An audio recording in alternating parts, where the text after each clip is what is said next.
Olá, eu sou o Lander Alves, eu sou biólogo da Universidade Estadual de Santa Cruz, UESC, na Bahia. Nosso projeto é um projeto desenvolvido em parceria, não só com a Universidade Estadual de Santa Cruz, mas com o Instituto Federal Baiano e com a Indústria Nuclear do Brasil, a INB.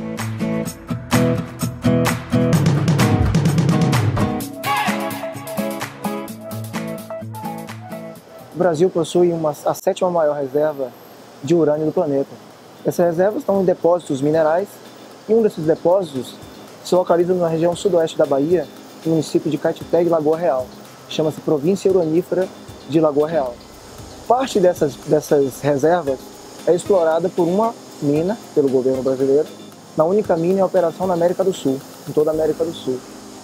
E o restante da área da província uranífera de Lagoa Real e Caetité está sobre regiões naturais, com vegetações nativas, onde a população natural dos municípios vive e desenvolve suas atividades de plantio tradicionais sobre esses solos.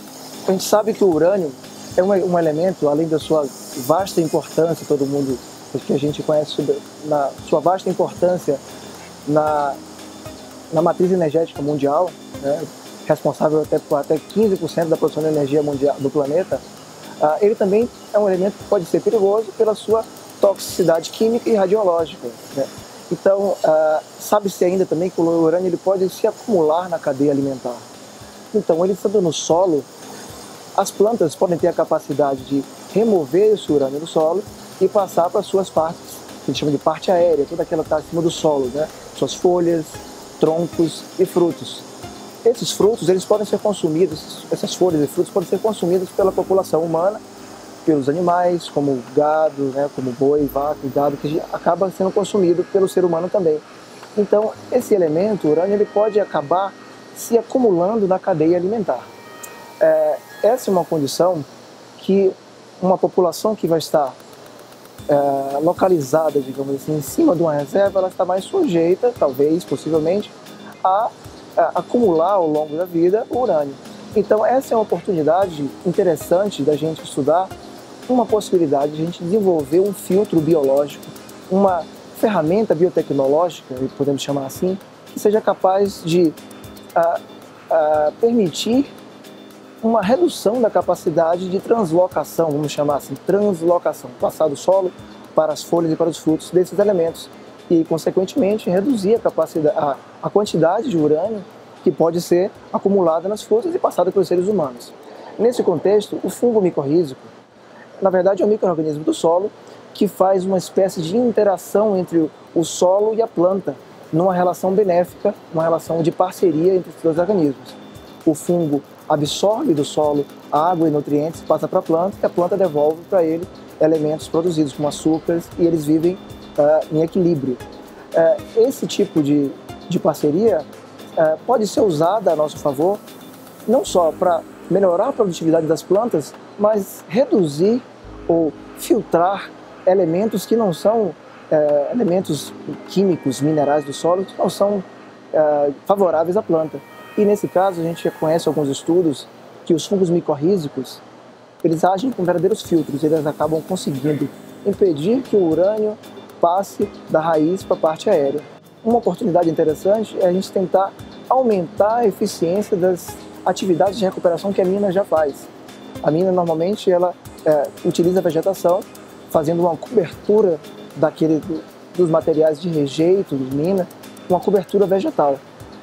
Se a gente conseguir usando a ferramenta biotecnológica do fungo micorrízico com a planta associada, que a gente consiga imobilizar mais o metal pesado, no caso o urânio, a gente pode aumentar a eficiência, se não só cobrir o rejeito de mina com uma capa de vegetação, mas aumentar a eficiência, a retirada e a imobilização desse metal.